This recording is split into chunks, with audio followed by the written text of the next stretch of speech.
ರಾಜಧಾನಿ ಬೆಂಗಳೂರಿನಲ್ಲಿ ಯುವತಿಯ ವಿಚಾರವಾಗಿ ಯುವಕನನ್ನು ಕಿಡ್ನಾಪ್ ಮಾಡಿ ಹಲ್ಲೆ ನಡೆಸಿದ ಘಟನೆ ಬೆಳಕಿಗೆ ಬಂದಿದೆ.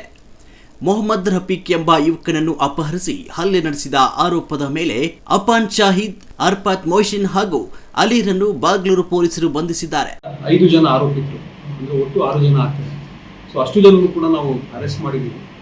ಇನ್ನ ಕೆಲವೊಬ್ಬರು ಆರೋಪಿಗಳನ್ನ ಹಿಡಿಯೋದಿದೆ. ಅವ್ರಿಗೂ ಕೂಡ ಒಂದು 2 ತಂಡ ಕೇರಳಕ್ಕೂ ಕೂಡ ಹೋಗಿದೆ. ಆಮೇಲೆ ಬೇರೆ ಕಡೆಗೆ ಮಾಹಿತಿ ಆಧಾರದ ಮೇಲೆ ಅಲ್ಲಿಗೂ ಕೂಡ ಕಳಿಸ್ಕೊಟ್ಟಿದ್ದೀವಿ. ಅದನ್ನು ನೋಡಿ ಮುಂದಿನ ದಿನಗಳಲ್ಲಿ ಅರೆಸ್ಟ್ ಕೂಡ ಮಾಡ್ತೀವಿ.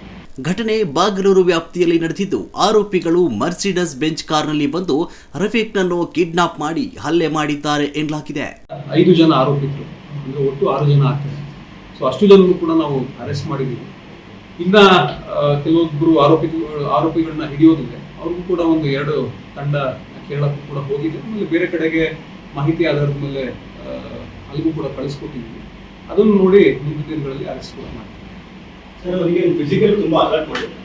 ಅಸಾಲ್ಟ್ ಮಾಡಿದ್ದಾರೆ ಅಂತಂದು ಅವ್ನು ಹೇಳ್ತಾನೆ. ಕಾರ್ನಲ್ಲಿ ಕೂರಿಸ್ಕೊಂಡು ಎಲ್ಲಿ ಸುತ್ತಾಡುವಾಗ ಮತ್ತು ಒಂದು ಸಂಪಿಗೆಹಳ್ಳಿ ಲಿಮಿಟ್ಸ್ ಒಂದು ಗ್ರೌಂಡ್ನಲ್ಲಿ ಏನು 112 ವೆಹಿಕಲ್ ಹೋಗುತ್ತಂತ. ಸೊ ಅಲ್ಲಿ ಹೋದಾಗಲೂ ಕೂಡ ಅವ್ರ ಸ್ನೇಹಿತರೆಲ್ಲರೂ ಸೇರಿಕೊಂಡು ಕೈನಲ್ಲಿ ಹಲ್ಲೆ ಮಾಡ್ತಾ ಇದ್ರು ಅಂತಂದು ಕಂಪ್ಲೇಂಟ್ ಹೇಳ್ತಾನೆ.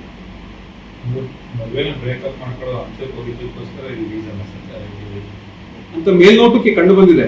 ತನಿಖೆ ಮುಂದುವರಿಸಿದ್ದೀವಿ. ಸೊ ಯಾವ ಕಾರಣಕ್ಕೆ ಎಕ್ಸಾಕ್ಟ್ ಆಗಿದೆ ಏನು ಅಂತ ಅಂತಂದು ಟೆಕ್ನಿಕಲ್ ಎವಿಡೆನ್ಸ್ ಕೂಡ ಸಾಕಷ್ಟಿದೆ. ಅದನ್ನು ಆಧರಿಸಿ ತನಿಖೆ ಮುಂದುವರಿಸಿದ್ದೀವಿ.